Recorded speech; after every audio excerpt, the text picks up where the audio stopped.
हम 2024 के पेपर से स्टार्ट करते हैं। ठीक है।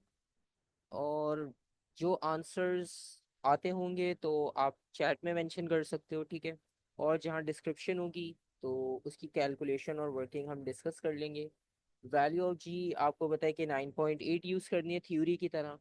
तो अब थ्योरी के कॉन्सेप्ट्स हमें फिर से अप्लाई करने होंगे। ठीक है। अब एटीपी हमारा कंप्लीट हो गया है तो एटीपी में हमने थ्योरी कॉन्सेप्ट को थोड़ा सा ब्रेक लगाया था। अब दोबारा से वो सारी चीज़ें आपको फिर से रिकॉल करनी होंगी। तो पूरा रिवाइज करने की ज़रूरत नहीं है, आप पेपर्स प्रैक्टिस करोगे। जहाँ जहाँ डाउट होगा उस टॉपिक को आप रिवाइज कर लेना। ठीक है, क्योंकि पूरा थ्योरी रिवाइज करने बैठोगे तो बोरिंग होगा फिर से कि अभी पेपर दिया था फिर रिवाइज करूँ। तो उससे बेहतर ये कि आप एक दो दिन पेपर सॉल्व करो और फिर उसमें से टॉपिक सॉर्ट आउट हो जाएंगे ऑटोमेटिक कि किसे दोबारा रिवाइज करने की नीड है और किसे रिवाइज करने की नीड नहीं है। ठीक है। तो उससे आपके लिए ईजी हो जाएगा। तो क्वेश्चन नंबर 1 से स्टार्ट करते हैं। सबसे पहले हम measuring cylinder containing water is placed on a top pen balance. An object is placed into the measuring cylinder. So what is the mass and what is the volume of the object? तो मास और volume आपने identify करके बताना है। तो बहुत easy question है।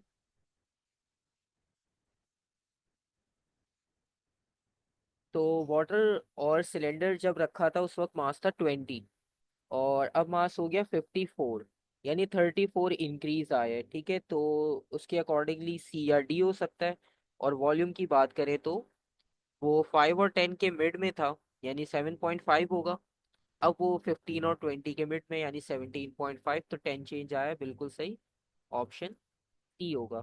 ठीक है, क्योंकि यहाँ पर ये बिल्कुल मिड में है। ठीक है, और यहाँ पर भी मिड में है।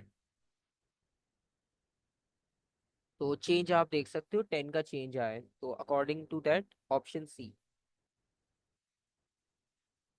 Second part, which quantity is a vector? ठीक है, बहुत इजी है, force. Option B.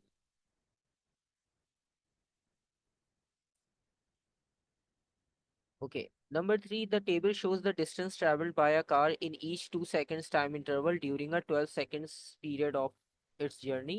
Which statement describes the motion of the car?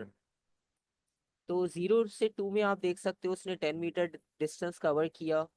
और उसके बाद फिर 2 से 4 में 10, फिर 4 से 6 में 11, फिर 13, 16, 23। Option A, moving with constant speed from 0 till 4 followed by non uniform acceleration. ठीक है। तो ये चीज़ तो हमें क्लियरली पता चल रही है कि स्टार्ट में तो उसका डिस्टेंस और टाइम इक्वल चल रहा था, यानी कांस्टेंट स्पीड तो थी, यानी सी और डी तो नहीं हो सकते। उसके बाद फिर उसमें इंक्रीज तो आया, लेकिन वो इंक्रीज मतलब कोई पैटर्न नहीं था, यूनिफॉर्म पैटर्न नहीं था, नॉन यूनिफॉर्म था। तो नॉन यूनिफॉर्म होने की वजह से हम उसे नॉन यूनिफॉर्म एक्सेलरेशन कंसिडर कर लेंगे। ठीक है। और नॉन यूनिफॉर्म एक्सेलरेशन का रीज़न बहुत सिंपल है कि आपके पास यहाँ पर जो distance covered per unit time हो रहा है वो स्पीड होता है, और जब स्पीड में चेंज आएगा तो डेफिनेटली फिर वो एक्सेलरेशन होगी। और क्वेश्चन नंबर 4 है, two cubes X and Y have the same mass but the length of each side of X is twice that of Y. What is the value of the ratio of density of X and density of Y? तो दोनों densities का ratio आपने बताना है। दोनों का मास same है और length of side of X is twice that of Y. तो फॉर एग्जांपल अगर ये वाई है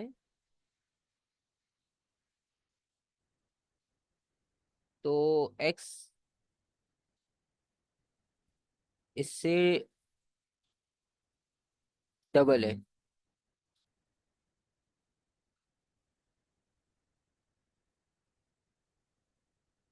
ठीक है।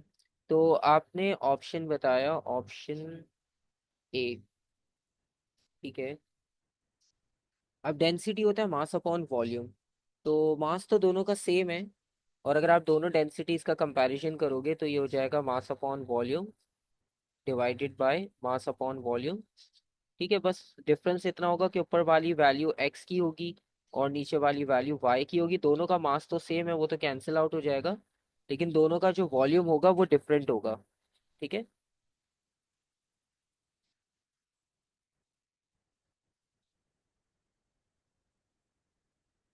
तो यहाँ पर जो है वो वॉल्यूम ऑफ x आ जाएगा और नीचे जो है वो वॉल्यूम ऑफ y आ जाएगा। ठीक है।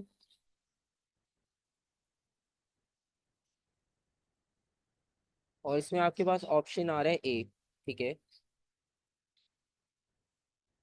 क्योंकि जब आप वॉल्यूम कैलकुलेट करोगे तो x वाली साइड डबल है, और y की अगर हम बात करेंगे तो y की साइड जो है वो उससे हाफ है। ठीक है, मतलब y छोटा है और x डबल है।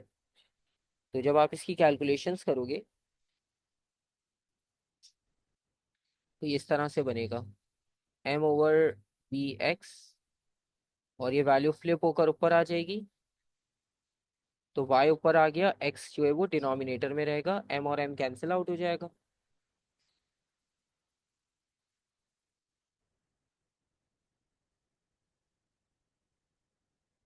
ठीक है। अब फॉर एग्जांपल आप y को 1 कंसिडर कर लो। ठीक है, अगर y की वैल्यू 1 है, ठीक है, तो 1 × 1 × 1। ठीक है, तो ये वॉल्यूम बन जाएगा। तो x की वैल्यू जो है वो डबल होगी, तो ये हो जाएगा 2 × 2 × 2। तो ये 8 हो जाएगा। तो बेसिकली आपको डेंसिटी का रेशियो मिलेगा 8, सॉरी, ऊपर तो y की वैल्यू है ना, 1/8। आंसर आएगा ऑप्शन ए। ठीक है।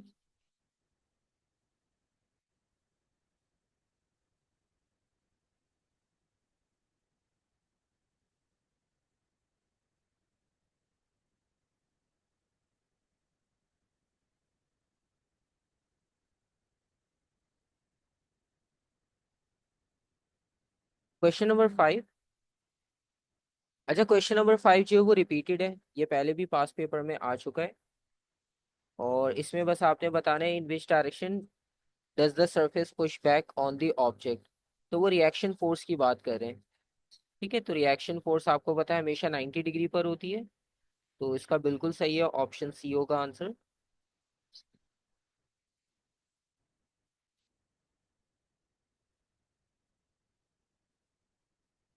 और क्वेश्चन नंबर 6 है, a car travelling on a straight road brakes and comes to stop. Which rock is the expression for calculating the thinking distance and gives a variable that affects thinking distance? तो thinking distance अगर आपने calculate करना हो तो वो कैसे करेंगे, और कौन सा वेरिएबल उसको इफेक्ट कर सकता है? थिंकिंग डिस्टेंस मतलब हमें पता है स्टॉपिंग डिस्टेंस अगर हमें फाइंड आउट करना हो। ठीक है, तो स्टॉपिंग डिस्टेंस इक्वल होता है थिंकिंग प्लस ब्रेकिंग। ठीक है,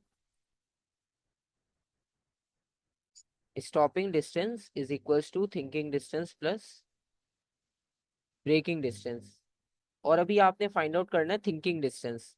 तो थिंकिंग डिस्टेंस इक्वल हो जाएगा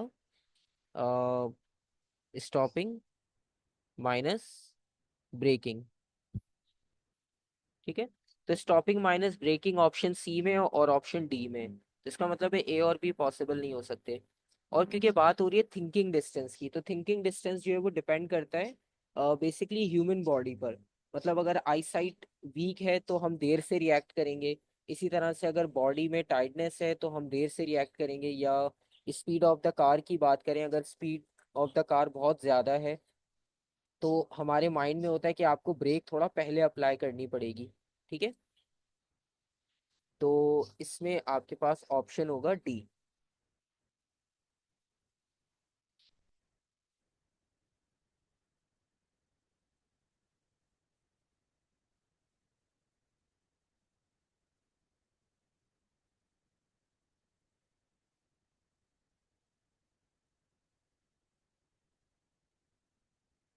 Question number 7, an unstretched spring of length 15 centimeter stretches by 4 centimeter when a mass of 6 Newton is suspended from it. The spring does not exceed the limit of proportionality. So what is the total length of the spring when the weight of the suspended mass is 3 Newton? So unstretched यानी original length आ गई, ठीक है, और आपने इसको stretch किया 4 centimetre, और उस वक्त जो मास ऐड किया था या लोड ऐड किया था वो 6 न्यूटन्स का था।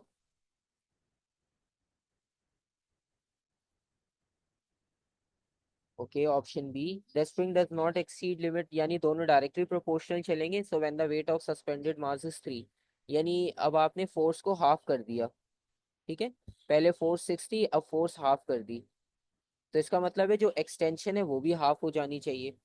ठीक है, पहले 15 सेंटीमीटर ओरिजिनल लेंथ थी, और उसमें एक्सटेंशन हुआ था 4 सेंटीमीटर का, तो अब जो न्यू एक्सटेंशन होगी वो कितनी होनी चाहिए आपके पास? 2 होनी चाहिए, ठीक है, न्यू एक्सटेंशन 2 सेंटीमीटर होनी चाहिए। 2 सेंटीमीटर का मतलब ये हुआ, उन्होंने आपसे पूछा टोटल लेंथ, ये चीज इंपॉर्टेंट होती है, कभी वो एक्सटेंशन पूछते हैं कभी लेंथ, तो जब वो लेंथ की बात करें तो इसका मतलब है कि ओरिजिनल लेंथ में ऐड करके आंसर लिखना है, तो ये हो जाएगा 17। सही है, ऑप्शन डी।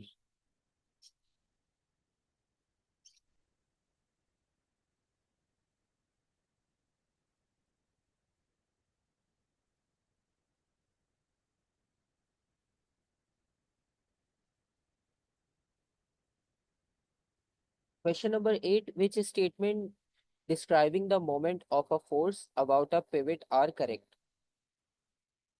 तो मोमेंट से रिलेटेड क्वेश्चन है, तो इसमें आपने बताने कौन से स्टेटमेंट इसमें सही होगी। ऑप्शन ए आपने कहा, the moment of a force is a measure of turning effect of the force, ठीक है, ये भी सही है, क्योंकि मोमेंट में टर्निंग इफेक्ट होता है। The moment of a force is equals to the force perpendicular distance, ये भी सही है। Moment of a force is equals to the force into pressure, ये वाली स्टेटमेंट गलत है। तो शुरू की दो स्टेटमेंट सही है, थर्ड वाली जो है वो गलत है।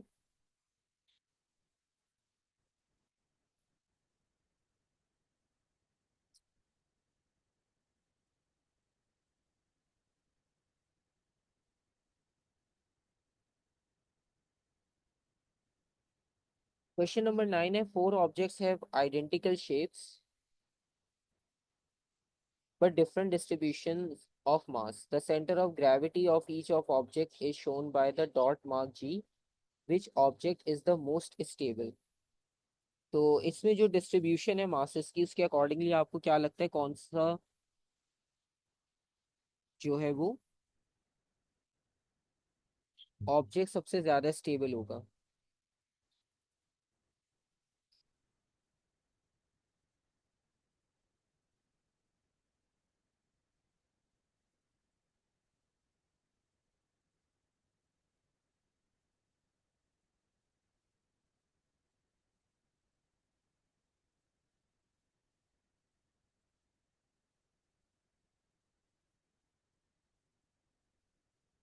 तो यहाँ पर स्टेबिलिटी में आपको पता है कि ग्राउंड के जितना क्लोज होगा सेंटर ऑफ मास उतना ज्यादा ऑब्जेक्ट स्टेबल होता है, तो जितना लोअर सेंटर ऑफ ग्रेविटी होता है उतनी स्टेबिलिटी आती है।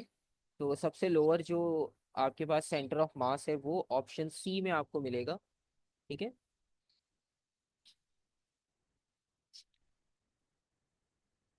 क्वेश्चन नंबर 10 है, an object of mass 5 kg is pushed up a slope at a steady speed of 2 meter per second. Which calculation gives the change in gravitational potential energy from the bottom of the top, from bottom to the top? तो bottom to top की बात हो रही है gravitational, तो जाहिर सी बात है कि जब आप इसमें GPH कैलकुलेट करोगे, ग्रेविटेशनल पोटेंशियल एनर्जी MGH से हम कैलकुलेट कर लेंगे। मास आपको पता है 5 है, और हाइट 3 है, और 9.8 जो है वो उसकी वैल्यू हो जाएगी।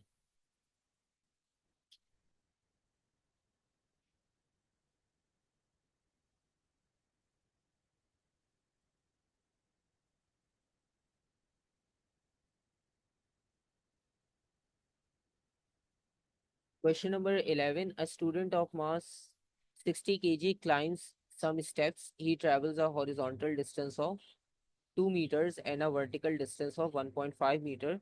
सो what is the work done against the force of gravity? Option C.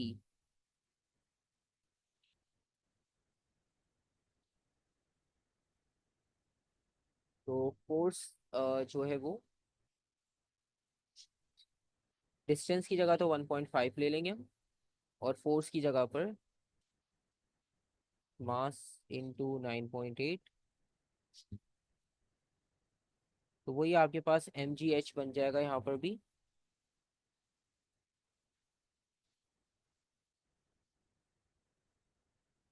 882, round of 880। सही है। Okay. Which method of producing electricity does not involve a turbine? तो किस प्रोसेस में आपको लगता है कि टरबाइन ज़रूरी नहीं है हमारे पास, जिसमें इलेक्ट्रिसिटी भी जनरेट हो रही हो? आसान है, सोलर सेल। सोलर सेल आपने देखा है कि वो कनेक्टेड होते हैं, और सोलर सेल के आसपास कोई ऐसा टरबाइन या फैन नहीं होता बड़ा सा कि जो रोटेट करेगा तो इलेक्ट्रिसिटी जनरेट होगी। तो सोलर सेल में हमें टरबाइन रिक्वायर्ड नहीं होता। ठीक है। नंबर 13 में है, the input power to a lamp is 6 watt. The lamp waste 2.7 joules of energy in 3 seconds। Efficiency of the lamp find out करनी है, तो एफिशिएंसी ऑफ द लैम्प कितनी होगी?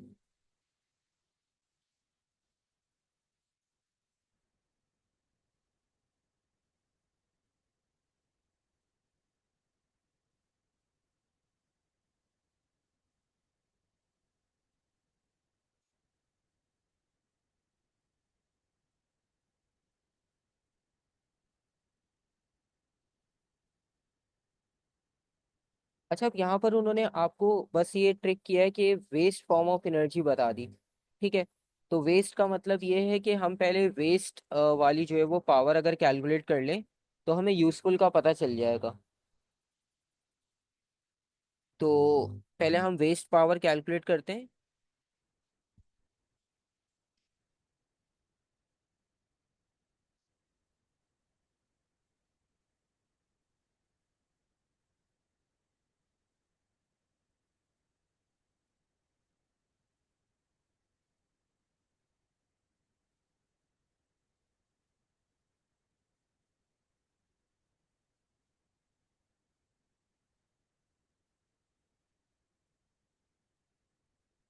तो 2.7 डिवाइडेड बाई 3 करेंगे सबसे पहले, और 2.7 डिवाइडेड बाई 3, 0.9। तो ये 0.9 वॉट्स जो है ये वेस्ट फॉर्म है जो हमें नहीं चाहिए। ठीक है। और टोटल आपको पता है कि उन्होंने कितनी वैल्यू दी है, 6, तो 6 में से 0.9 तो वेस्ट हो रही है। ठीक है। तो बाकी जो पावर है वो यूजफुल होगी। तो useful power is equals to 6 minus 0.9 equals to 5.1 watt. तो 5.1 वॉट हमारे लिए यूजफुल हो जाएंगे। ठीक है। अब आप एफिशिएंसी फाइंड आउट कर सकते हो। आउटपुट 0.85. 0.85। इसका मतलब ये हुआ 85% एफिशिएंट है। ठीक है, ऑप्शन डी। क्योंकि अब काफी सारे क्वेश्चंस ऐसे थे वो बहुत टू द पॉइंट थे। तो कुछ क्वेश्चंस जब ऐसे आते हैं तो फिर एक क्वेश्चन कैलकुलेशन बेस्ड देते हैं वो, जिसमें आपको थोड़ा सा टाइम लग जाता है बाकी के कंपैरिजंस में, क्योंकि टाइम लिमिट भी होती है इसमें, तो टाइम हमारे पास इतना ज़्यादा नहीं होता कि हम सारे कैलकुलेटिव बेस्ड क्वेश्चंस कर सकें। अब नेक्स्ट भी हमारे पास कैलकुलेशन बेस्ड है। इसमें आपने बताना है कि, अच्छा आपने बताया ऑप्शन डी। चेक कर लेते हैं। A camera is taken under water and left at a depth of 8 meter. Atmospheric pressure given है, density of water given है, total pressure acting on the camera। तो टोटल प्रेशर का मतलब आपको पता है कि जितनी भी प्रेशर की वैल्यूज है हमें सबको काउंट करना होता है। ठीक है। अब जैसे उन्होंने कहा है कि अंडर वाटर है, अंडर वाटर का मतलब ये है कि बाहर से एटमॉस्फेरिक प्रेशर अप्लाई हो रहा होगा। ठीक है। और जो वाटर के अंदर है, वाटर के अंदर प्रेशर एक्सर्टेड बाय लिक्विड होगा। तो इन दोनों को कंबाइन करेंगे तो टोटल प्रेशर आना चाहिए। ठीक है, तो total pressure is equals to atmospheric plus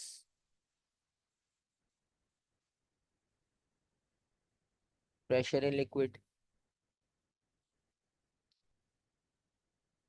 atmospheric तो कांस्टेंट होता है और गिवन भी है। लिक्विड के लिए हमें वर्किंग करनी पड़ेगी। Density 1000, value of g constant, depth is 8। ठीक है, क्योंकि लिक्विड का फॉर्मूला होता है रो जी एच।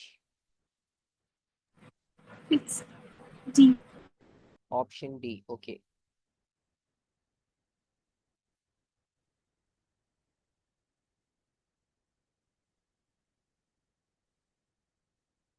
ठीक है, तो इजी था ये भी, कोई प्रॉब्लम नहीं थी इसमें। बस टोटल प्रेशर को याद रखना है कि टोटल प्रेशर का मतलब क्या है।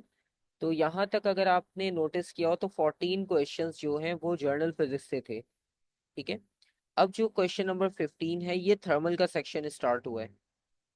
तो आउट ऑफ 14 क्वेश्चंस जो हैं वो जर्नल फिजिक्स से थे।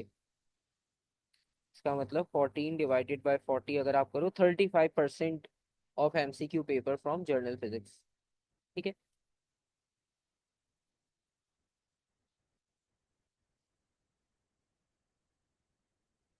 ओके। थर्मल के क्वेश्चंस देखते हैं। In which example are the particles in fix position. तो किस एग्जाम्पल में पार्टिकल्स की पोजीशन फिक्स होगी? Option A, ice in an ice cube. ठीक है, और बाकी देखते हैं question number 16।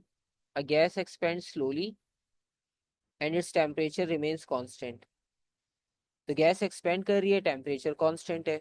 So what happens to the gas particles? Okay, आपने कहा ऑप्शन सी। ऑप्शन सी में they It's move, C. Okay, they move further apart and their average speed remains unchanged.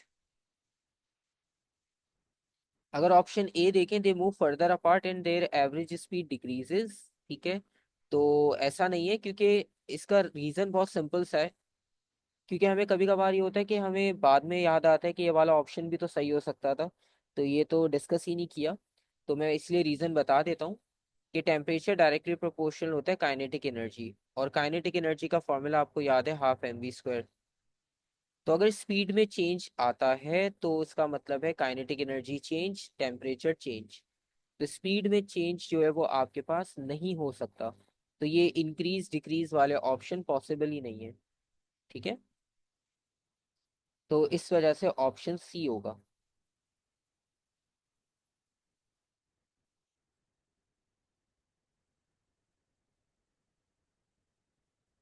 Sir, can you explain again? Okay, अच्छा, इसमें problem ये होता है कि जैसे ये इंक्रीज डिक्रीज होते हैं तो अब हमारे पास फॉर्मूला कोई होता नहीं है, तो इसमें डायरेक्ट कभी कभी प्रिडिक्ट करने में हमें समझ नहीं आता कि क्या करना चाहिए। तो इसका रीज़न ये था कि यहाँ पर बात हो रही है टेम्परेचर कांस्टेंट। टेम्परेचर कांस्टेंट का मतलब ये हुआ कि टेम्परेचर डायरेक्टली प्रोपोर्शनल होता है काइनेटिक एनर्जी के साथ, और काइनेटिक एनर्जी के फॉर्मूला में स्पीड आती है। ठीक है, तो काइनेटिक एनर्जी के फॉर्मूला में स्पीड आने का मतलब ये हुआ कि अगर स्पीड में चेंज आया तो काइनेटिक एनर्जी भी चेंज होगी, और काइनेटिक एनर्जी चेंज हुई तो टेम्परेचर भी चेंज होना चाहिए। ठीक है, लेकिन क्वेश्चन के अकॉर्डिंग टेम्परेचर कांस्टेंट है, तो इसका मतलब है no change in temperature, no change in kinetic energy. ठीक है, तो इस वजह से ऑप्शन ए और ऑप्शन बी ये पॉसिबल नहीं है।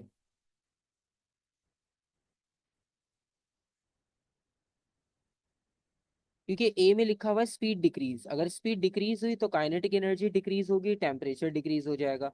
अगर स्पीड इंक्रीज होती है तो काइनेटिक एनर्जी इंक्रीज होगी, टेम्परेचर इंक्रीज हो जाएगा। ठीक है, तो ये आपके पास इसमें प्रॉब्लम है। और दूसरा ये, दे move further apart and their average speed remains unchanged.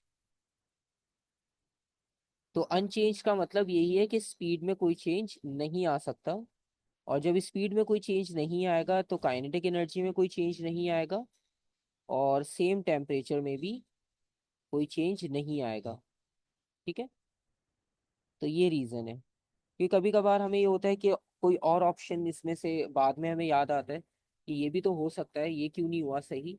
ठीक है, तो इस वजह से जहाँ पर ऐसा डाउट होगा तो उसमें एक्सप्लेनेशन मैं आपको खुद से बता दूंगा। ओके, 17 में लिखा है the air in each of four syringes is slowly compressed so that the temperature of the air stays constant।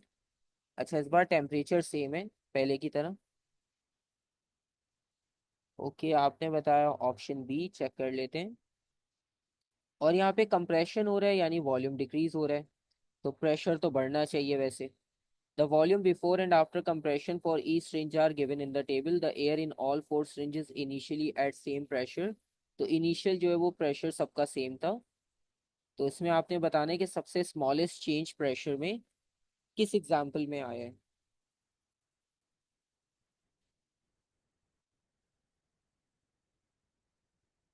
और आपने ऑप्शन बताया है बी। ओके, ठीक है, एक आंसर बी आया है। तो अगर आप इसमें कैलकुलेशंस करनी पड़ेंगी आपको, आप चेक कर सकते हो रेफरेंस से। जैसे यहाँ पर आप देखो, वॉल्यूम बिफोर कंप्रेशन है 50, वॉल्यूम आफ्टर कंप्रेशन है 10। ठीक है, तो आपके पास जो चेंज आया वो कितना आया, 40 सेंटीमीटर क्यूब का चेंज आया।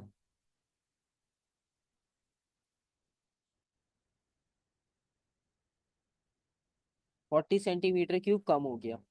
नेक्स्ट वाले में आप देखो तो 50 सेंटीमीटर क्यूब कम हुआ। थर्ड में अगर आप देखो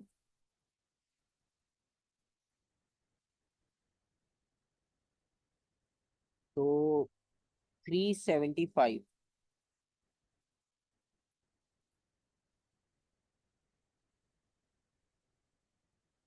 और लास्ट अगर हम देखें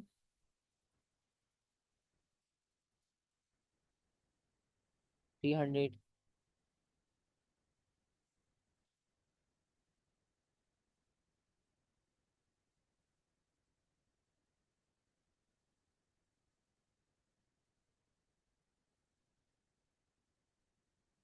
तो आपके पास क्या ऑप्शन होना चाहिए, इनिशियली प्रेशर जो है वो सेम है।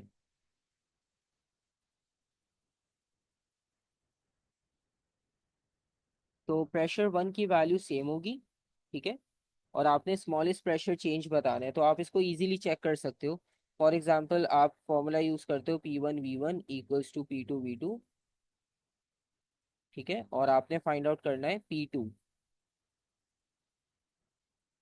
P1 V1/V2। तो P1 की वैल्यू सेम है, तो P1 को आप वन कंसिडर कर लो। तो बाकी क्या बचेगा, V1/V2। ठीक है, P1 तो सेम है ना, तो उसको कुछ भी लेना उससे फर्क नहीं पड़ता। मेन पर्पस तो ये है कि वॉल्यूम का चेंज। अब आप वॉल्यूम है V1/V2, तो आप सब में जो है वो V1/V2 करके चेक करोगे। जैसे 50 डिवाइडेड बाय 10 किया आपने। ठीक है, इसमें आंसर आ रहा है 5। इसमें आप 100 डिवाइड बाय 50 करोगे, इसका आंसर आएगा 2। ठीक है, इसमें आप 400 डिवाइडेड बाय 25 करोगे तो आंसर आएगा 16। ठीक है, ये प्रेशर की वैल्यूज आ रही हैं। फॉर्मूला आप ये देख सकते हो। और P1 को फिलहाल हमने वन कंसिडर किया हुआ है। ठीक है, क्योंकि वो सेम है तो उसकी जगह कुछ भी कंसिडर कर सकते हैं हम। इसका आंसर 4 आएगा। ठीक है, तो इसके अकॉर्डिंगली सबसे स्मॉलेस्ट चेंज आ रहा है ऑप्शन बी में। सही है, इसमें कोई कंफ्यूजन।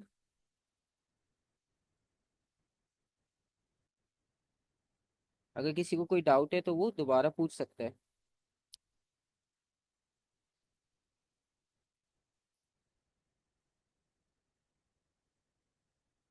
ठीक है, यहाँ तो कोई कंफ्यूजन नहीं है, तो हम आगे चलते हैं।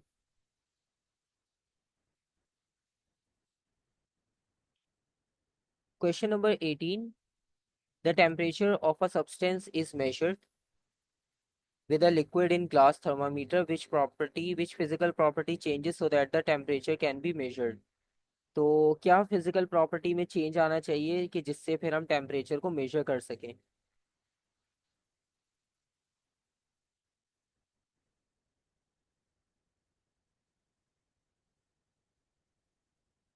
ऑप्शन डी बताया आपने, ओके।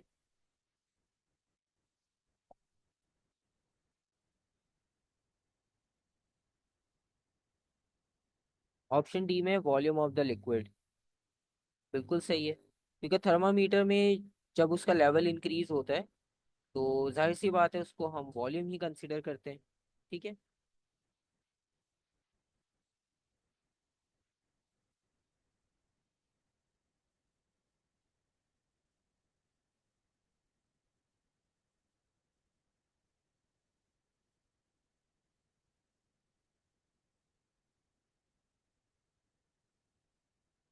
ओके, नंबर 19 है, boiling and evaporation are different processes, which statement is correct? तो boiling only occurs at the surface of liquid, ये तो गलत है। Evaporation only occurs when the temperature of liquid is high enough, ये भी गलत है। ठीक है। और evaporation does not change the temperature of a liquid, ये भी गलत है। when a boiling liquid is heated its temperature remains constant, boiling liquid is heated its temperature remains constant। तो ऑप्शन डी सही होगा, क्योंकि बॉइलिंग के वक्त आपको पता है कि स्टेट चेंज होती है। ठीक है।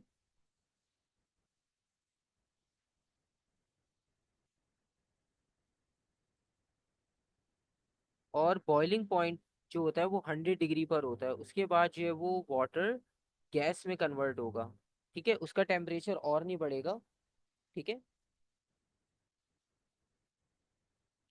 उसमें जो है वो स्टेट चेंज हो जाएगी। सही है। तो इस रीजन की वजह से ऑप्शन डी होगा हमारे पास फाइनल आंसर। ठीक है।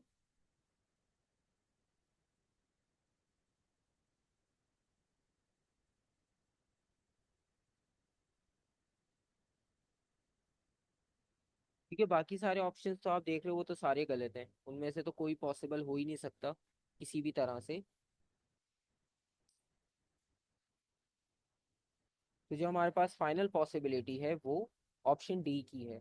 और इसकी लॉजिक भी आपको मेंशन कर दी, क्योंकि स्टेट चेंज जब होती है तो स्टेट चेंज में आपको याद होगा हम थ्योरी में भी ग्राफ बनाते थे जब, तो उसमें ये लिखते थे कि यहाँ पर टेम्परेचर चेंज नहीं होगा। ठीक है, कांस्टेंट टेम्परेचर पे स्टेट चेंज होती है।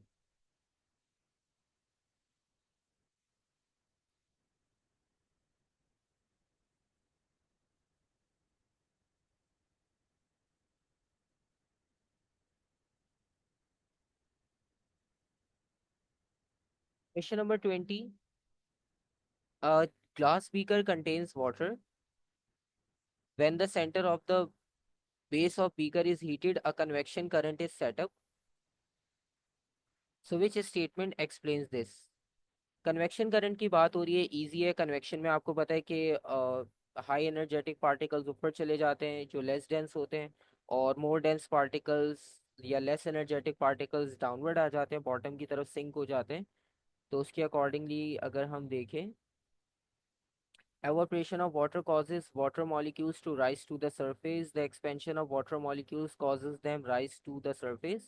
Water above the heat source rises because it becomes less dense. ये वाली बात सही लग रही है।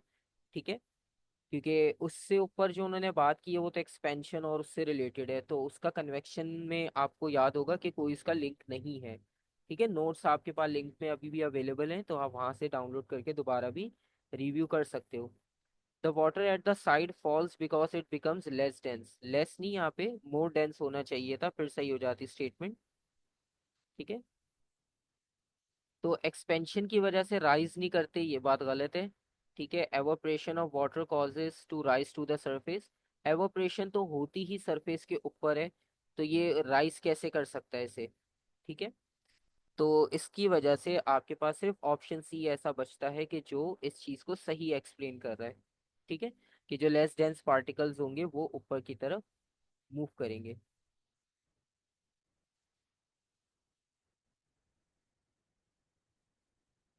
Question number 21, a hot meal is supplied in a container made of shiny metal foil. Why does the container help to keep the food hot? तो normally आप देखते हो कि एल्यूमिनियम फॉil यूज की जाती है, ठीक है। तो एल्यूमिनियम फॉयल यूज करने का रीजन भी यही होता है, क्योंकि शाइनी सरफेस जो होता है वो बैड कंडक्टर होता है, और बैड एमिटर भी होता है, गुड रिफ्लेक्टर होता है, ठीक है। तो the container traps air which increases convection, तो ऐसा कुछ रीजन हम यूज नहीं करते। The foil is a poor thermal conductor, ठीक है। तो यहाँ पर शाइनी सरफेस की वजह से वो गुड रिफ्लेक्टर हो जाएगा, क्योंकि वो एल्यूमिनियम का है, शाइनी मेटल है, तो मेटल की वजह से वो कंडक्टर तो है, ठीक है। तो मेटल फॉइल की वजह से वो कंडक्टर तो है इस बार। तो हम ये नहीं कह सकते कि वो पुअर थर्मल कंडक्टर है, ठीक है, क्योंकि मेटल तो गुड कंडक्टर्स होते हैं।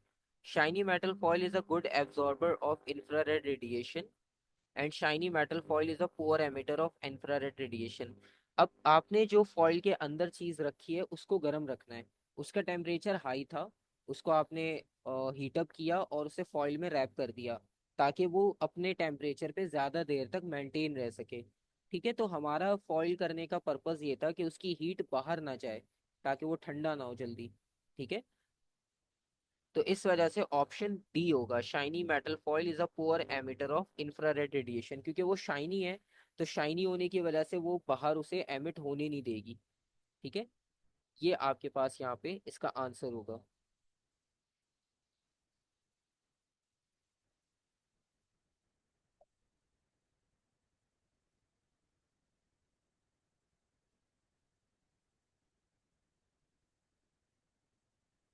तो अब आप ये देखो 21 पे खत्म हुए, और स्टार्ट कहाँ से हुआ था थर्मल? 15 से। तो इसका मतलब है 7 क्वेश्चंस आए थर्मल से आउट ऑफ 40। तो इसका मतलब ये हुआ 7 आउट ऑफ 40, 17.5%। तो 17.5% वेटेज रहा थर्मल का इस पेपर में, क्योंकि इसके बाद शुरू हो गया waves.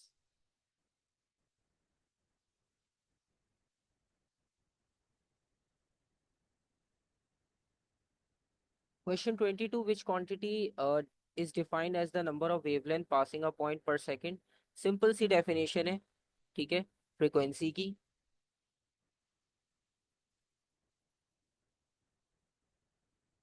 23, a plane mirror forms image of an object. Plane mirror की बात हो रही है, so what are the characteristics of the image form? Plane mirror में आपको पता है वर्चुअल इमेज बनती है, सेम साइज की होती है, तो वर्चुअल भी आपको नजर आ रहा है, सेम एज ऑब्जेक्ट भी नजर आ रहा है, तो ऑप्शन बी सही होगा, ठीक है, क्योंकि स्मॉलर देन ऑब्जेक्ट नहीं बनती, रियल नहीं बनती। क्वेश्चन नंबर 24 है, a ray of light strikes the surface of a glass block at an angle of incidence 45 degree. The refractive index of the glass is 1.8 degree. So what is the angle of refraction inside the block? Angle of refraction find out करना है, बहुत आसान है। Angle of incidence आपको पता है, और N की वैल्यू भी आपको ऑलरेडी पता है।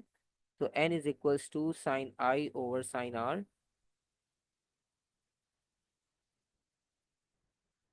और r is equals to sine inverse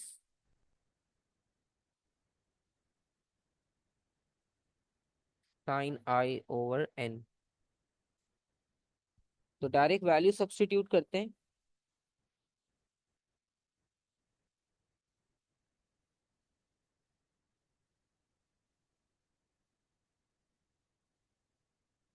sign 45 divided by 1.8, 23,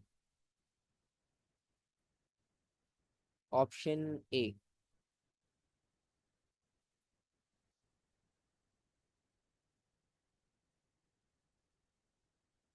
25, which diagram shows rays of light passing through a converging lens?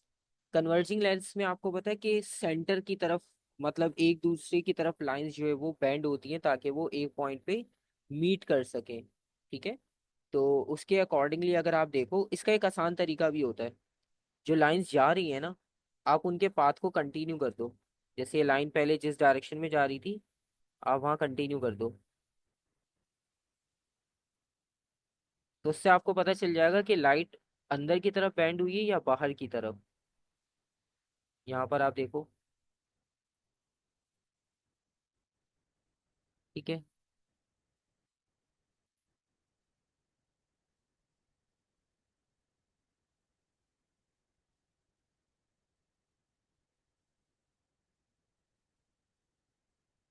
तो इस तरह से आपको एक आइडिया हो जाता है, अगर आपको ये कंफ्यूजन होती है कि कैसे पता चल रहा है, तो आप जो लाइट रेज है उनको कंटिन्यू कर दो।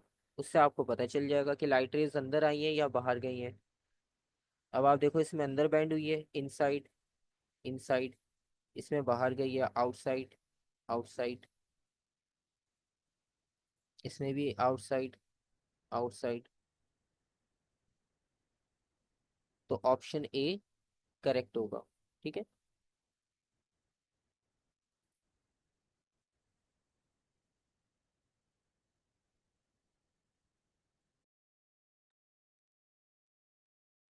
Okay, question number Sir, 20। I don't understand question 25. How is it A? Okay, basically question 25 जो है वो कन्वर्जिंग लेंस से रिलेटेड है। कन्वर्जिंग लेंस में ये होता है कि लाइट जो है वो बेंड होती है, एक मतलब पॉइंट्स पे, एक पॉइंट पर आकर मर्ज होती है लाइट रेज। ठीक है। तो जो पर्पल लाइंस आपको नजर आ रही है, पर्पल लाइंस आपको ये शो कर रही है कि अगर लाइट बेंड नहीं होती तो वो किस डायरेक्शन में जाती। ठीक है। तो आपने पर्पल लाइंस के रिस्पेक्ट से देखना है। तो पर्पल लाइन के अगर आप रिस्पेक्ट से देखो तो, अच्छा एक मिनट, हाँ आप सही कह रहे हो, मैंने गलत मार्क कर दिया।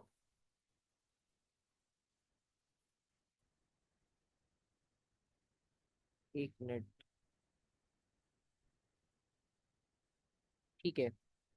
तो यहाँ पर जो पर्पल लाइंस हैं इसके अकॉर्डिंगली अगर ऑप्शन ए में देखें तो लाइंस बाहर की तरफ गई हैं। ठीक है, तो वो बिल्कुल सही है।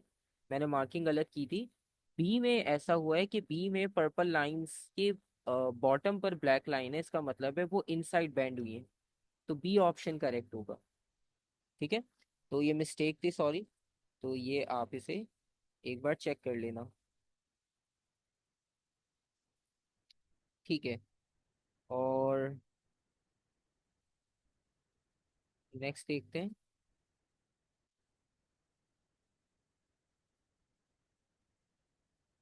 26।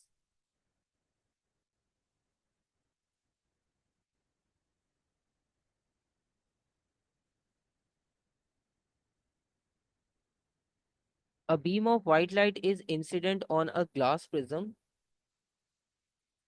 So X and Y are the two ends of visible spectrum. Which statement is correct? तो यहाँ पे व्हाइट लाइट एंटर हुई, डिस्पर्स हुई, डिस्पर्स होने के बाद स्प्लिट हो गई। तो यहाँ पर आपने बताना है कौन सी स्टेटमेंट सही है। फर्स्ट स्टेटमेंट में लिखा है all the light travels eight same speed in the prism. तो ये गलत हो जाएगा, क्योंकि सबकी कलर, सबकी वेवलेंथ अलग अलग होती है, तो उसके अकॉर्डिंगली सबकी स्पीड्स चेंज हो जाती है मीडियम में जाकर।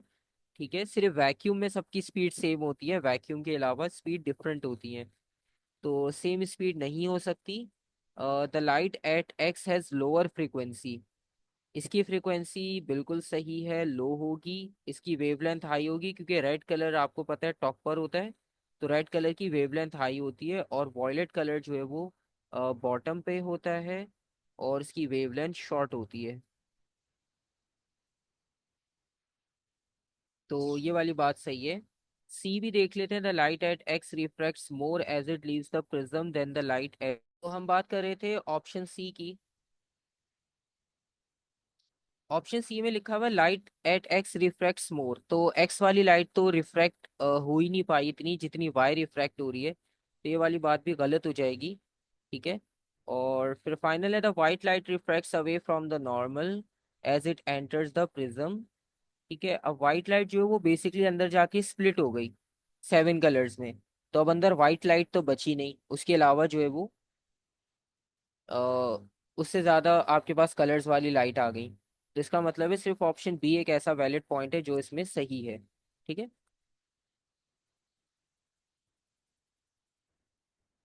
27 है, which component of the electromagnetic spectrum are use to communicate from a remote controller to a television set from earth to satellite.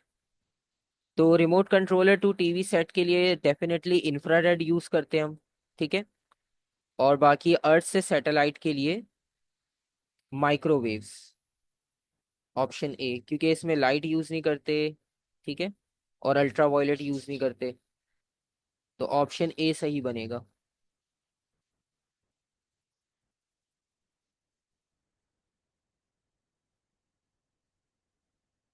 28, a student claps his hand in front of a wall and hears the echo. He claps at same moment as he hears the echo of the previous clap. Another student starts a stopwatch on the first clap and it stops it on the 11th clap. तो 11th clap के बाद उसने stop किया है। The reading on the stopwatch is 9.4 second and the speed of sound is 320 meter per second. So what is the distance x between the student and the wall? तो student और wall का कितना distance होगा ये आपने calculate करना है। और टोटल 11 क्लैप्स का जो टाइम है वो आया है आपके पास 9.4। तो इसका मतलब है एक क्लैप का टाइम है 0.85।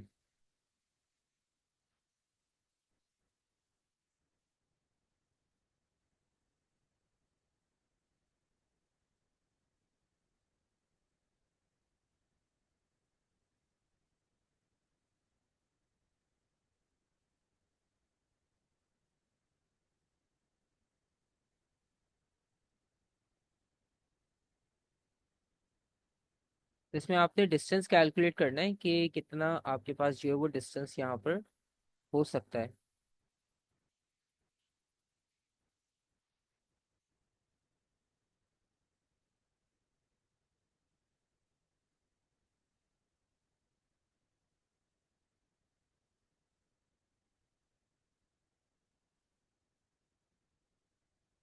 अच्छा, अब इसमें सबसे पहले तो एक 11th क्लैप वाला कंफ्यूजन होगा आपको कि ये 11th क्लैप की वर्किंग कैसे करनी है। और एक फिर इसमें आएगा कि एको भी दिया हुआ है यहाँ पर, ठीक है। तो ये दो तीन चीजें इसमें ऐसी हैं कि जिसकी वजह से आपको कैलकुलेशन में प्रॉब्लम होगी, क्योंकि अभी तो आपके पास टाइम है, आप कर लोगे। लेकिन जब आप डायरेक्ट एग्जाम में अटेम्प्ट करते हो तो उसमें फिर इतना हमारे पास टाइम नहीं होता कि हम इतना डिटेल उसको टाइम दे सकें और इतनी वर्किंग उसमें कर सकें। तो अभी आपने जितनी भी कैलकुलेशन ट्राई की होगी उसके अकॉर्डिंगली अगर कोई आंसर आपके पास आ रहा है तो आप मेंशन कर सकते हो।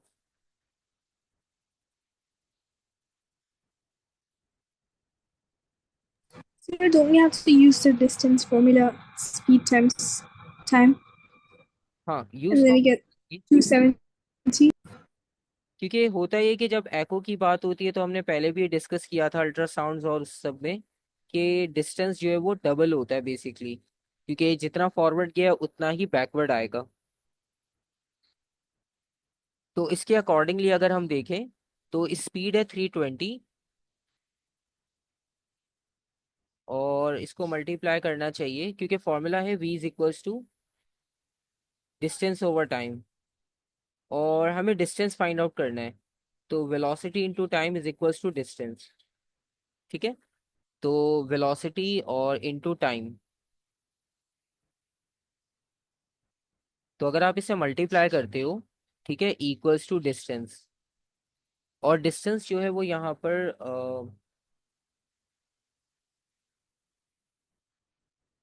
2 टाइम्स होगा, ठीक है।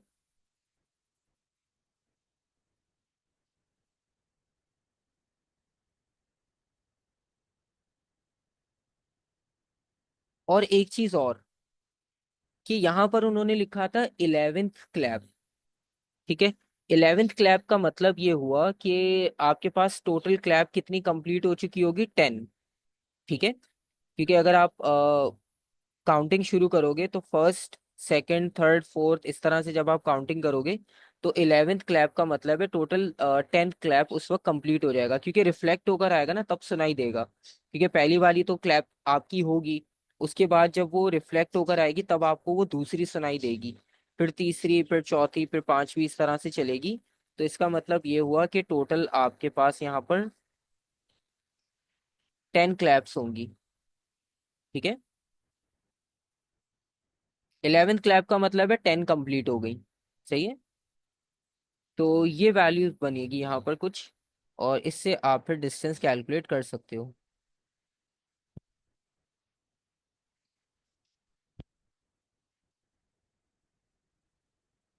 ठीक है।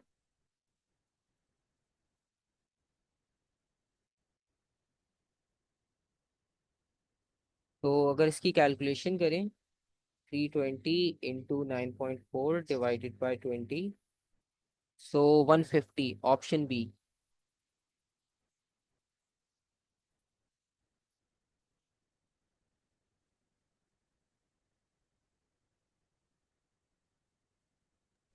So we don't have to divide it by 11. नहीं, 11 से नहीं करना, क्योंकि 11 में ये होगा कि 11th क्लैप लिखा है, उन्होंने ये नहीं लिखा कि 11 क्लैप्स कंप्लीट हो गए। 11th क्लैप का मतलब है 10 कंप्लीट हो चुके हैं। ठीक है।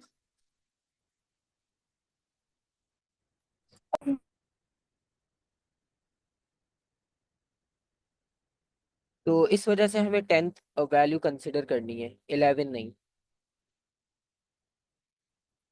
क्योंकि जब हम फर्स्ट क्लैप करेंगे ना, तो एको उसके बाद शुरू होगा, उससे पहले तो एको हो ही नहीं रहा था ना। ठीक है। तो इस यहाँ लिखा है, other student start a stop watch on the first clap and stops on the 11th। ठीक है। तो 11th क्लैप पे रोक दी, यानी 11th का एको आया ही नहीं अभी। 11th जैसे क्लैप हुआ तो आपने रोक दिया। क्योंकि अगर आप पहली वाली लाइन पढ़ोगे, उसमें लिखा है student claps his hand in front of a wall and hears the echo, he claps at the same moment as he hears the echo of previous clap। ठीक है। तो इसने 10th का एको सुना। ठीक है। और अभी 11th की बारी थी, तो इसने 11th क्लैप किया। तो दूसरे स्टूडेंट को पता चल गया कि 11th क्लैप हो रहा है, इसका मतलब है 10th का एको उसको सुनाई दे गया। तो 10th का आपको एको सुनाई दिया, तब आपने 11th क्लैप किया। अभी 11th का जो एको था वो आपने ऑब्जर्व ही नहीं किया, उससे पहले स्टॉप वॉच बंद कर दी। ठीक है। इस वजह से हमने 10 वैल्यू ली है, 11 नहीं।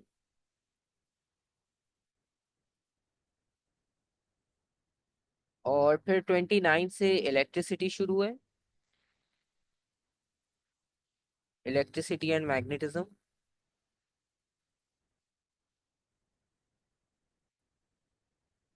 A compass is placed close to a strong bar magnet and pivots to the position shown.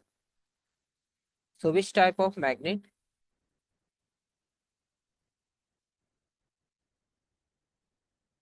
is a compass needle, and what is pole X?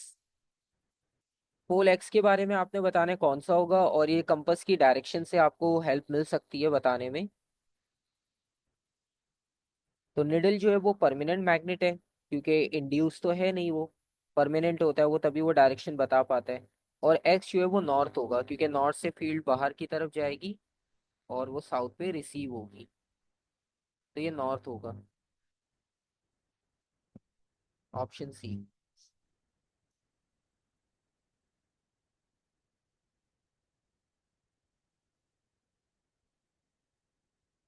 30 है, plastic and wool are insulating materials.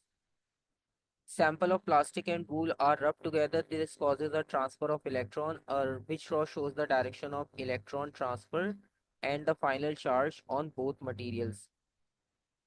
अच्छा, plastic में लिखा हुआ है gains electron, तो अगर ये gain कर रहा है तो इसे नेगेटिव हो जाना चाहिए। ठीक है। लेकिन यहाँ लिखा हुआ है न्यूट्रल, तो ये गलत हो गया। दूसरे पार्ट में भी लिखा हुआ है गेन्स इलेक्ट्रॉन, तो इसको नेगेटिव होना चाहिए, तो ये तो सही हो गया। दूसरे में लिखा हुआ है लूज इलेक्ट्रॉन, तो इसे पॉजिटिव होना चाहिए, ये भी सही है। तो इसका मतलब है बी ऑप्शन होगा। क्योंकि अगर आप ऑप्शन सी देखो तो ये तो सही है, लेकिन ये गलत है।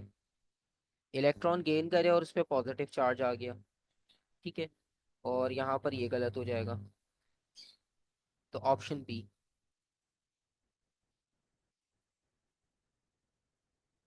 31 है, which circuit contains a heater and a fuse. तो हीटर और फ्यूज का सिंबल आपको आइडेंटिफाई करना है सही से। हीटर का सिंबल आपको पता है बॉक्सेस वाला होता है। ठीक है। जो ऑप्शन आपको ए में सबसे पहले नजर आ रहा है, ये हीटर है। ठीक है, ये हीटर है। और उसके बाद फ्यूज, ये फ्यूज है, ऑप्शन बी। ठीक है।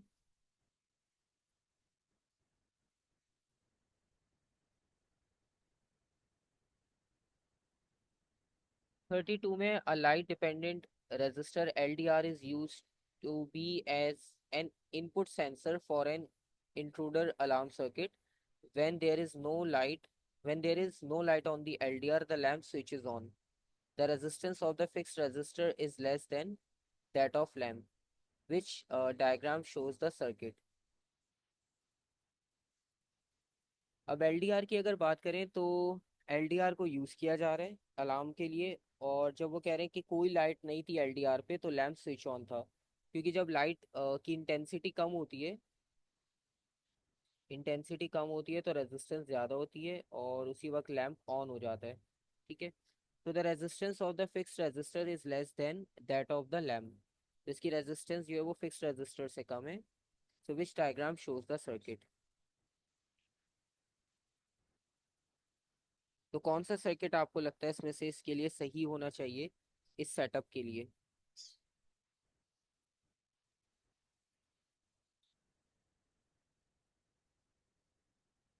अब इन्होंने कहा है कि when there is no light on LDR the lamp switches on. तो इसका मतलब है LDR के साथ लैंप लगा होना चाहिए।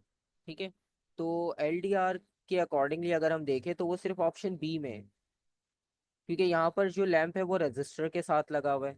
ठीक है। और वो कह रहे हैं resistance of fix resistor is less, यानी इसकी रेजिस्टेंस कम है इसकी रेजिस्टेंस के कंपैरिजन में।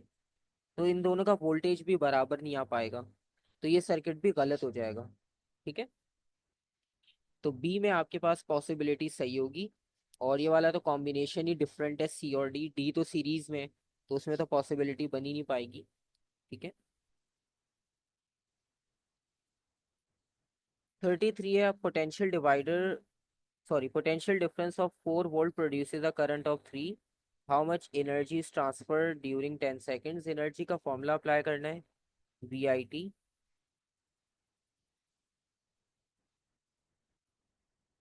4 into 3 12, 12 into T 120। Option D.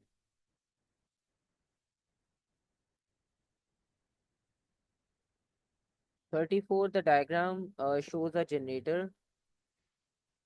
और what are X and Y? तो Y अगर आप देखो तो वो उनका नाम क्या होता है?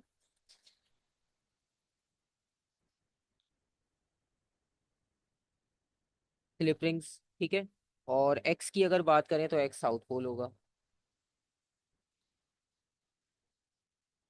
कम्यूटेटर तो DC में होता है। ठीक है, कम्यूटेटर DC में होता है, AC में नहीं। AC में सिर्फ स्लिप रिंग्स लिखते हैं हम।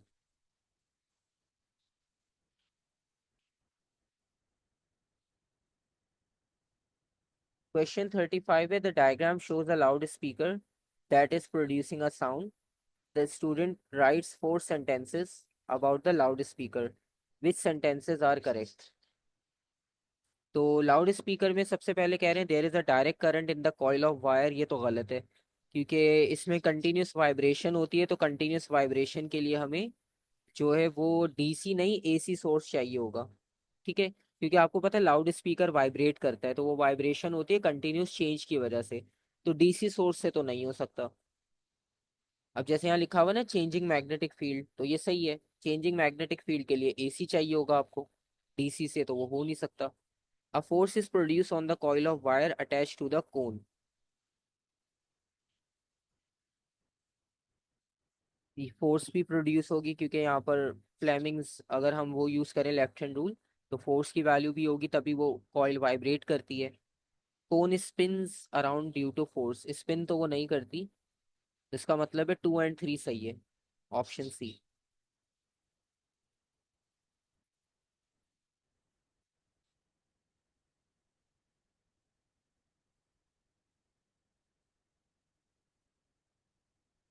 36 a step down transformer changes to 40 volt AC to 12 volt AC. There are 600 turns on the primary coil. How many turns are on the secondary coil? तो सेकेंडरी कॉइल के turns आपने find out करने, यानी number of turns on secondary और number of turns जो है primary पे given है। और इसका प्राइमरी का वोल्टेज ज़्यादा है, सेकेंडरी का वोल्टेज कम है। ठीक है, तो इसमें आप एन एस फाइंड कर रहे हो, तो N S is equals to V S N P V P. तो ये एन पी वहाँ मल्टीप्लाई हो जाएगा, तो नंबर ऑफ प्राइमरी टर्न 600 है, मल्टीप्लाई बाय वी एस यानी 12, डिवाइडेड बाय वी पी यानी 240, 30। तो बी आंसर आ रहा है इसका 30।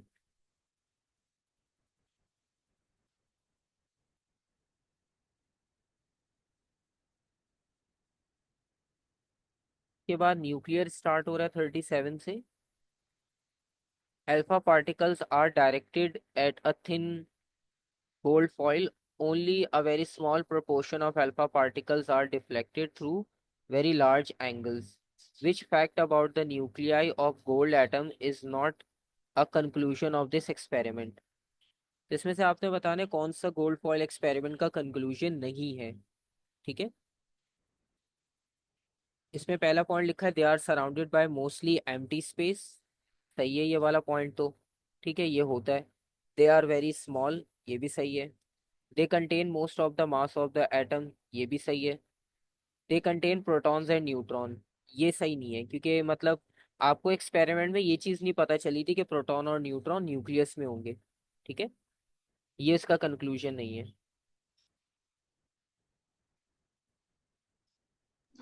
Sir, isn't it C?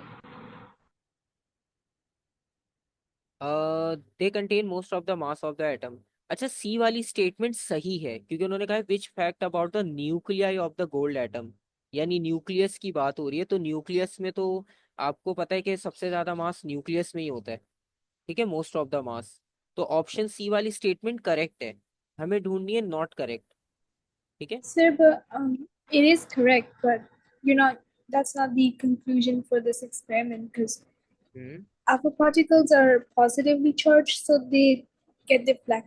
They deflect because of the protons, yes, क्योंकि and they. Proton, yes proton, proton का positive charge, proton और सॉरी अल्फा का पॉजिटिव चार्ज था, इसलिए डिफ्लेक्ट हुआ। तो उसमें हमें न्यूट्रॉन का एविडेंस नहीं मिलता, क्योंकि न्यूट्रॉन तो न्यूट्रल है। तो वो आपको अल्फा की डिफ्लेक्शन से नहीं पता चलेगा। ठीक है, तो प्रोटॉन्स के बारे में तो हम कंफर्म हैं, लेकिन न्यूट्रॉन्स के बारे में कंफर्म नहीं थे, और ना उसकी हमने कंक्लूजन में ये लिखा। इसके अलावा आप बताओ और क्या कंफ्यूजन है। So hmm. how are you concluding that there's most of the mass of, like they contain मैं most of the mass of the आपको atom? मैं आपको दिखा देता हूँ, क्योंकि हुआ ये था कि बहुत Correct, सारे it's जो। correct, but I don't think it's hmm. getting the answer for the conclusion. हाँ, इसमें ये होता है कि कभी कभार इस तरह के क्वेश्चंस में कंफ्यूजन हो जाती है, क्योंकि ये एक एक्सपेरिमेंट है, और ये एक्सपेरिमेंट ऑलरेडी परफॉर्म हो चुका है ऑलरेडी, मतलब ये जस्टिफाइड है, तो इसमें हम अब कुछ चेंज नहीं कर सकते। ठीक है, जो है हमें वही करना पड़ेगा। अब आप अगर इस एक्सपेरिमेंट में देखो, तो हमने इसमें पहले डिडक्शंस लिखी थी, पहले कि क्या हमने डिड्यूस किया। उसमें हमने पहली बात ये लिखी थी एटम इज मोस्टली एम्प्टी। ठीक है, और जैसे यहाँ पर लिखा हुआ है मोस्टली एम्प्टी स्पेस, तो ये वाली बात सही हो गई। फिर हमने डिस्कस किया था very small and dense positively charge nucleus exist in the centre. ठीक है, तो अब इस स्मॉल की बात हो रही थी, दे आर वेरी स्मॉल, यानी इसका न्यूक्लियाई स्मॉल होगा, तो ये बात भी सही हो गई। और उसके बाद था कि electrons move around the nucleus. तो electrons move around the nucleus का मतलब ये हुआ कि प्रोटॉन्स जो है वो सेंटर में होंगे। ठीक है, और इसके बाद आप ये भी देख सकते हो कि इनकी ऑब्जर्वेशंस क्या थी और इनके रीजंस क्या थे। ठीक है, तो इन सब में अगर आप देखो, तो न्यूट्रॉन्स के बारे में कहीं भी बात नहीं हुई, न्यूक्लियस के बारे में बात हुई है, न्यूट्रॉन के बारे में बात नहीं हुई। तो इस वजह से इस गिवन क्वेश्चन में सबसे बेस्ट ऑप्शन यही है कि न्यूट्रॉन और प्रोटॉन ये दोनों न्यूक्लियस में है। इस चीज का एविडेंस इस एक्सपेरिमेंट से नहीं पता चला हमें। ठीक है, क्योंकि न्यूट्रॉन न्यूट्रल होते हैं, और हमने पॉजिटिव चार्ज यूज किया था, तो उसका तो हमें पता ही नहीं चलेगा। मतलब वो अगर हुआ भी तो वो एक तरह से हमारे लिए एब्सेंट होगा, क्योंकि वो ना मैग्नेटिक फील्ड को इफेक्ट करता है ना इलेक्ट्रिक फील्ड। तो इसलिए न्यूट्रॉन वाला आइडिया यहाँ पर मिसिंग है। तो according to the given options option D एक ऐसा है कि जो बाकी सबसे वीक रिस्पॉन्स है। ठीक है, तो इसलिए option D.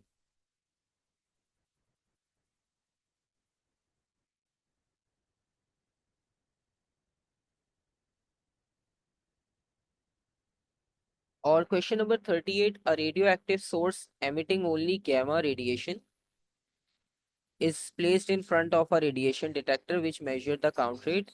What must cause the count rate to increase? तो अगर काउंट रेट इंक्रीज करने, तो इसमें से क्या पॉसिबिलिटी हो सकती है? A thick sheet of lead place between, इससे तो कम हो जाएगी, इससे तो वैल्यू कम हो जाएगी। A strong magnetic field place between the source and the detector, तो गैमा को मैग्नेटिक फील्ड का तो कोई इफेक्ट नहीं होता, तो ये तो बिल्कुल यूजलेस पॉइंट है, क्योंकि हमने इसकी प्रॉपर्टीज में भी कहीं नहीं पढ़ा, गैमा तो स्ट्रेट जाता है, तो उसको इससे कोई इफेक्ट ही नहीं होता। उसके बाद है the radio active source move closer to the detector. हाँ, ये हो सकता है कि अगर हम उसके क्लोज ले जाएंगे तो ज्यादा रेडिएशन काउंट हो पाएंगी। ठीक है, तो ऑप्शन सी ये हो सकता है। The detector move further away, तो अवे में तो और कम हो जाएंगी वैल्यूज, तो ये भी पॉसिबल नहीं है। ठीक है, और 39 है, nuclear fusion is one source of energy. What is nuclear fusion? ठीक है, तो अब न्यूक्लियर फ्यूजन के बारे में आपने बताना है, तो सिंपल सा प्रोसेस है कि इसमें दो स्मॉल न्यूक्लियाई कंबाइन होते हैं और एक लार्ज न्यूक्लियस बना देते हैं। और लास्ट क्वेश्चन, ये स्पेस फिजिक्स से रिलेटेड है। Which statement is correct? तो बस करेक्ट स्टेटमेंट आपने आइडेंटिफाई करनी है। तो orbital speed of the earth around the sun is 2 pi average diameter divided by orbital period, 2 pi R over capital T. ठीक है, और the orbit of the earth around the sun is an ellipse, elliptical shape होती है, तो ये वाली बात सही है। क्योंकि इन्होंने ऑप्शन ए में ना ये वाला पॉइंट गलत लिखा है, average diameter of the orbit. ठीक है, क्योंकि हम उसमें डायमीटर नहीं लेते, हम सन से अर्थ का डिस्टेंस लेते हैं, यानी रेडियस लेते हैं 2 पाई आर, इन्होंने डायमीटर लिख दिया। ठीक है, तो इस वजह से वो सही नहीं है। और ये भी गलत है, the moon takes approximately 1 month to orbit the sun, वो अर्थ को ऑर्बिट करने में इतना टाइम लेता है, और light from the sun takes 5 minutes to reach the earth, तो ये भी गलत है। ठीक है, क्योंकि कैलकुलेशन के अकॉर्डिंगली टाइम इससे डिफरेंट होता है। तो ये आपके पास कुछ क्वेश्चंस थे इस पेपर के।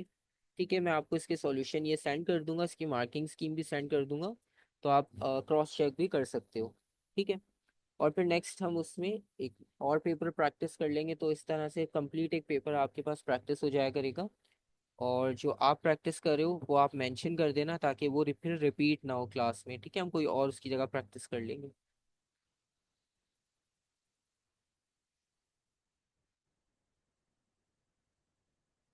ओके, अल्लाह हाफिज।